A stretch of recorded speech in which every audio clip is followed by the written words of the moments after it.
साबुन के काम में आने वाली अहम तरीन चीज साबुन की डाई, जिसे सांचा भी कहते हैं, कि साबुन किस शेप का होगा। वो अफराद जो अपने इस काम को शुरू करना चाह रहे हैं उनको कहीं ना कहीं साबुन की डाई बनानी पड़ेगी, चाहे वो किसी की हो या चाहे वो अपनी बनाए, लेकिन उनको ज़रूरत पड़ेगी। तो अगर आपने अभी तक अपनी डाई नहीं बनाई, अब बनाने का इरादा रखते हैं, तो फिर मैं कुछ चीज़ें आपके साथ शेयर करूंगा।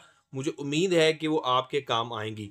ये बातें 100% दुरुस्त हैं ऐसा मैं दावा नहीं करता, बल्कि मैं वीडियो में कहता रहता हूँ कि अगर कोई कमी बेशी पाएँ तो आप मेरी इस्लाह करें। मेरा मकसद गाइड करना है, वो है राइट गाइड करना, मिस गाइड करना मेरा मकसद नहीं होता। बाज़ का मेरा इल्म कम हो सकता है और उसके बहाव पे मैं कोई गुफ्तगू या कोई बात गलत कर सकता हूँ, लेकिन मेरे जो सीनियर हैं, मेरे जो साथी हैं, वो मुझसे ज़्यादा समझते हैं। तो अगर आपके पास मेरी नॉलेज के अगेंस्ट कोई बात हो तो आप मुझे बताएं, ताकि वो भी मैं वीडियो में इंक्लूड करूं और हर नए आने वाले को उससे फ़ायदा हो सके। तो मैं बात कर रहा था डाई की। तो डाई किस तरह की होनी चाहिए, किस साइज़ की होनी चाहिए और उसकी बनावट में क्या चीज़ अहम होती है, उसका ख्याल रखना चाहिए। सबसे पहली बात, डाई उस साबुन की बनाएं जो कस्टमर्स को पसंद है, ना कि जो आपको पसंद है। बाज़ तो लोगों को खुद को कोई चीज़ पसंद होती है वही बना लेते हैं। अब आपको पसंद है, आपके कस्टमर को पसंद नहीं है, तो यकीनन वो आपके काम नहीं आएगी। नंबर 1। नंबर 2, आपने जिस साइज़ की डाई बनानी है, पता करिए कि क्या वो डाई आपके इलाके में सेल भी होती है या नहीं। मतलब आपने 120 ग्राम की डाई बनाई, तो पता चला कि आपके इलाके में छोटा साबुन सेल होता है, तो वो डाई आपकी किसी काम की नहीं होगी। या आप केपीके वाली साइड पे रहते हैं, तो वहाँ छोटा साबुन ही बड़ा साबुन चलता है। अब वहाँ आपने छोटा साबुन बना लिया, तो वो भी वहाँ नहीं चलेगा। तो पैसे खर्च करने से पहले आप अपनी मार्केट को जायज़ा लें कि आप जिस मार्केट में, जिस इलाके में, जिस शहर में साबुन बेचने जाएँगे, वहाँ पर एक्चुअल में कौन-सा साबुन सेल हो रहा है, ये एक पहली बात। दूसरी बात ये है कि डाई हमेशा ट्रस्टेड बंदे से बनाएँ, जो डाइयों का काम करता हो। किसी ऐरे-गैरे से बनाएँगे तो वो कभी भी कहीं भी आपको धोखा दे सकता है। बाज़-औक़ात वो लोहे की बना के दे सकता है, या मिलावट करके बना के दे सकता है, या उसके ऊपर कोई रंग करके आपको दे सकता है, या पुरानी डाई को बफ़ लगा के नई बना के दे सकता है। इस चीज़ का भी आपने ज़रूर ख़्याल रखना है। एक और अहम चीज़ वो ये कि कुछ लोग जो है वो डाई जो है वो फूलों वाली पसंद करते हैं। अब उसमें बहुत सारे फूल लगा लेते हैं वो। अब होता ये है कि वो फूल जो हैं वो फँस जाते हैं साबुन में। जी हाँ, उसको निकालने में थोड़ी-सी प्रॉब्लम आती है। तो इसलिए भी ज़्यादा फूल जो है ना वो समझ में नहीं आते। अच्छा, इसी तरह कुछ लोग जो है ना वो सिंपल सी डाई बनाते हैं। सिंपल से मुराद ये है कि उसमें कोई खूबसूरती नहीं होती, तो वो भी दुरुस्त नहीं है, उसमें कुछ ना कुछ खूबसूरती ज़रूर होनी चाहिए। अच्छा, कुछ डाइयाँ ना वो चौड़ी होती हैं, कुछ डाइयाँ वो लंबी होती हैं, कुछ डाइयाँ मोटी होती हैं। अच्छा, कुछ डाइयाँ ऐसी होती हैं वो पतली होती हैं। अब पतली करके उसकी लंबाई को बढ़ा दिया जाता है, मोटाई को ज़्यादा करके उसकी चौड़ाई को कम कर दिया जाता है। यानी ये समझिए कि वो देखने में बड़ी लगती है लेकिन होती बड़ी नहीं है।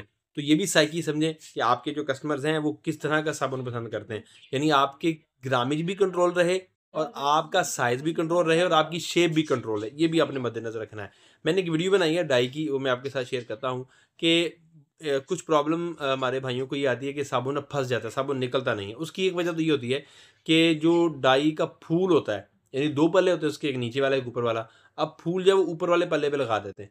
अब ऊपर वाले पल्ले पे अमूमन क्या होता है कि अगर हम गोल पंच की बात करें या पाँव वाले स्टंप की बात करें, मैं मैनुअल की बात कर रहा हूँ। वो जो ऑटोमेटिक है वो तो अलग है, क्योंकि ज़्यादातर मैनुअल काम करने वाले, तो इसलिए मैं मैनुअल की बात कर रहा हूँ कि जो ऊपर वाला होता है पल्ला, उसके ऊपर फूल लगा देते हैं। अब वो जब पल्ला नीचे आता है फिर ऊपर जाता है, तो वो साबुन जो है ना वो उसके साथ ही फँस जाता है। अब उसको हाथ से ना निकालने की कोशिश करते हैं, तो वो अपने नाखून उसको लग जाएँगे, या उसको ज़ोर लगाने से उसकी शेप ख़राब हो जाएगी, या उसकी फिनिशिंग में प्रॉब्लम आएगी। तो इसलिए अगर फूल बनाने भी हों तो कम बनाएँ, और दूसरा उसके नीचे वाली साइड पर फूल बनाएँ। इससे क्या होगा, वो साबुन ऊपर नहीं जाएगा बल्कि नीचे की तरफ रहेगा। अच्छा, एक और चीज़ मैं आपके साथ शेयर करूँ कि नाम जब भी लगवाएँ फिक्स करवाएँ। अब फिक्स क्यों करवाएँ? फिक्स करवाने से ना फिनिशिंग ठीक आती है, बिल्कुल बगैर लाइनों के साबुन बनता है। लेकिन फिक्स नाम करवाने का एक नुकसान ये भी होता है कि आप उसमें उसके अलावा कोई साबुन नहीं तैयार कर सकते। फिक्स कौन-सी होती है डाई, अभी आप देख रहे हैं, इसमें आप नाम चेंज नहीं कर सकते। एक ही नाम से साबुन बनेगा जब तक भी बनेगा।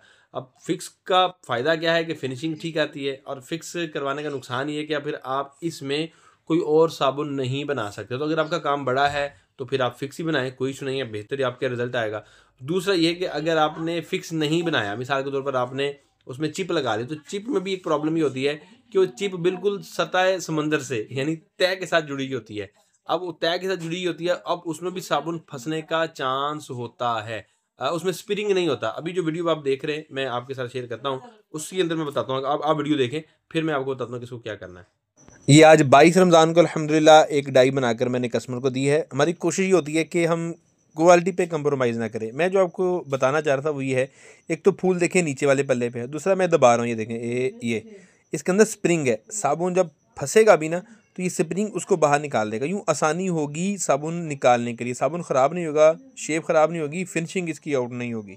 अब आपने वीडियो देखी, अब इस वीडियो में देखें कि मैंने हाथ से इशारा करके आपको बताया कि इसके अंदर जो टकली होती है या जो चिप होती है या नेम प्लेट होती है, इसके अंदर स्प्रिंग लगा हुआ है कि जैसे जैसे ही साबुन पंच होके ऊपर जाएगा तो ये स्प्रिंग आपकी गाची को, आपके साबुन को बाहर निकाल देगा। आपको हाथ से पकड़ने की ज़रूरत नहीं पड़ेगी। फूल भी नीचे है, चिप भी नीचे है और उसके अंदर स्प्रिंग भी लगा हुआ है। तो इस तरह की मज़ीद मालूमात हासिल करने के लिए आप इस चैनल पे जुड़े रहिए। अल्लाह ने चाहा तो आपके साथ में मालूमात शेयर करता रहूँगा। अगर आपने नई डाई बनवानी हो तो आप मुझसे रब्ता कर सकते हैं, मैं आपको अल्लाह की रहमत से बना के दे सकता हूँ, क्योंकि अपना काम है। और अगर नई नहीं बनानी, यूज़ में लेनी, तो फिर भी आप मुझसे रब्ता कर सकते हैं। मेरे पास बहुत सारी डाइयाँ फार सेल होती हैं, वो आधी कीमत में मिल जाती हैं, वो आपके लिए ज़्यादा फ़ायदेमंद हो सकती है। उसका कोई किस्सा तो कुछ भी नहीं है, बहुत कम यूज़ हुई होती हैं। तो नई डाई बनवाने के लिए, पुरानी डाई बनाने के लिए आप मुझसे इस नंबर पर रब्ता कर सकते हैं। अब तक के लिए इतना ही। अपना रखिएगा बहुत सारा ख्याल, मुझे रखिएगा दुआ में याद। अल्लाह ने के बाद।